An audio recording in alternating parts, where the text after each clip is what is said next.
Now that your personal account is set up, let's review the basic follow-up plans you've been provided. Click on the Plans page on the top navigation bar. You'll see at least two basic follow-up plans, one for current patients and one for discharged patients. Let's take a look at the current plan first. Click the plan name to go to the plan editing page. As you can see, a follow-up plan is a series of pre-written messages which are sent to patients based on a schedule related to their treatment. When a patient is added to Hability, they'll receive a confirmation message over text or email, whichever they prefer.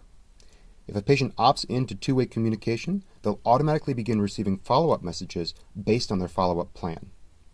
If a patient declines two-way communication, they can still use Hability to communicate to you.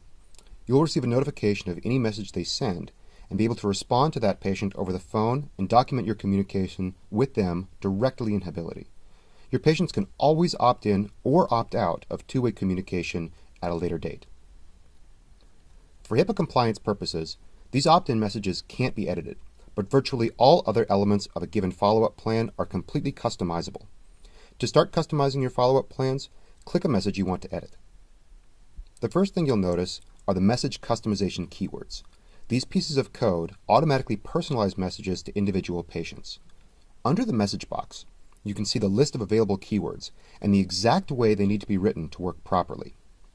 At the bottom of the box is the message schedule. You can send a message to a patient immediately when their follow-up plan starts, or hours, days, or weeks afterwards. Let's modify this message to be sent on day 3 rather than week 1. Once we click the Edit button, our follow-up plan automatically updates with the new message. We can edit the email subjects and message content of any message, or delete a message entirely by clicking the trash can in the bottom right corner.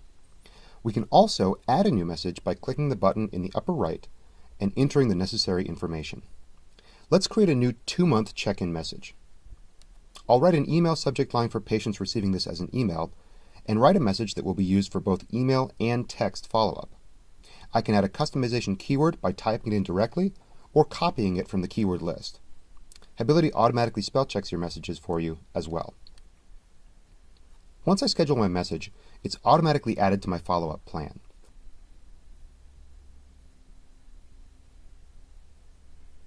I can copy an entire follow-up plan to other members of my staff, or I can delete it entirely. On the Plan Edit tab, I can also change the name of the follow-up plan and specify a default discharge plan for the patients on this follow-up plan. We'll cover these plan settings in detail in a later video. Discharge plans work exactly the same as current plans. The only difference is that these plan messages are sent based on the date a patient's treatment ended rather than the date their treatment started. Discharge plans are a great way to stay in touch with patients after they've finished formal treatment. Using these discharge plans, you can easily maintain a connection with your patients for a year or more. Take a moment now to review your current and discharge follow-up plans to ensure they reflect your clinic's personality. Once you're ready, move on to the next video, where we'll cover practice and clinic management.